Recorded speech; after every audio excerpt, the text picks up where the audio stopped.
بسم اللہ الرحمن الرحیم۔ یہ اس وقت میں جہاں کھڑا ہوں یہ جبل رمات ہے۔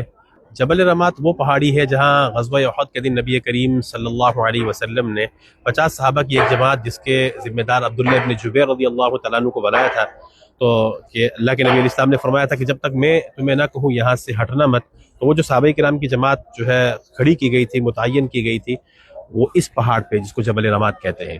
اور پھر جو پیچھے آپ کو یہ نظر آ رہا ہے یہ مزار شہداء ہے جہاں پر سیدنا حضرت امیر حمزہ رضی اللہ تعالیٰ عنہ مدفون ہے۔